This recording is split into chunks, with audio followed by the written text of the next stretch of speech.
আশা কৰোঁ তোমালোকে ভালে আছা। আজি মই তোমাক সাধাৰণ জ্ঞান কিতাপখন পঢ়াম। এই কিতাপখন উলিয়াই লোৱা আৰু ইয়াৰ প্ৰথম পাঠটো আমাৰ পৰিচয়, এইটো পাঠ পঢ়াম। আমাৰ পৰিচয় মানে হ'ল কোনো এজন মানুহে আন এজনৰ বিষয়ে জানিব বিচৰাটোৱেই হ'ল পৰিচয়। ভাৰতবৰ্ষ আমাৰ দেশ। আমাৰ দেশখনৰ নাম হ'ল ভাৰতবৰ্ষ। আমি ভাৰতবৰ্ষত বাস কৰা মানুহ। আমাৰ দেশত 29খন ৰাজ্য আছে। আমাৰ দেশত কিমানখন ৰাজ্য আছে?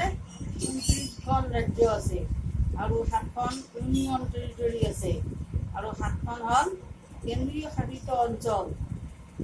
কেন্দ্ৰীয় শাসিত অঞ্চল মানে হ'ল কেন্দ্ৰীয় চৰকাৰে যিবিলাক ৰাজ্য নিজৰ অধীনত শাসন কৰে, এইবিলাকেই হ'ল কেন্দ্ৰীয় শাসিত অঞ্চল অৰ্থাৎ ইউনিয়ন টেৰিটৰী।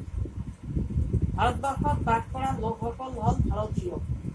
ভাৰতবৰ্ষত বাস কৰা মানুহবিলাকক কি কোৱা হয়? ভাৰতীয় বুলি কোৱা হয়। ভাৰতীয়সকলৰ ৰাষ্ট্ৰীয় ভাষা হিন্দী। আমি অসমত বাস কৰোঁ। আমি এই ভাৰতবৰ্ষৰে অসম ৰাজ্যত বাস কৰোঁ। অসম ৰাজ্যখন 33খন জিলাৰে গঠিত।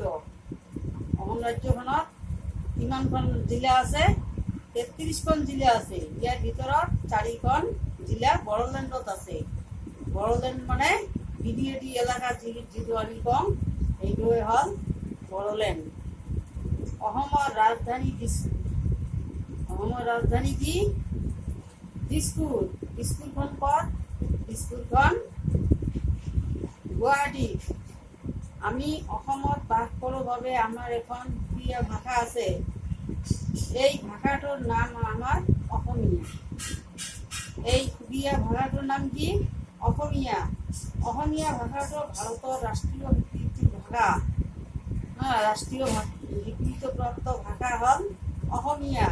ভাৰতৰ প্ৰচলিত কাগজীয়া নোটত অসমীয়া ভাষাটো প্ৰথম শাৰীত দেখিবলৈ পোৱা যায়। এই ভাৰতত প্ৰচলিত যিবিলাক নোট আছে, 10 টকা, 20 টকা, 50 টকীয়া নোট, 500 টকীয়া নোট, 2000 টকীয়া নোট, এই নোটবিলাকত দেখিবা প্ৰথম শাৰীতে আমাৰ অসমীয়া ভাষাটো আছে। এই পাঠটো এইখিনিয়ে হ'ল। ইয়াৰ পিছত তোমালোকৰ প্ৰশ্নবিলাক আছে। প্ৰশ্নৰ লগতে মই উত্তৰবিলাক দিম। তোমালোকে ভালদৰে লিখি লৈ ঘৰত পঢ়িবা আৰু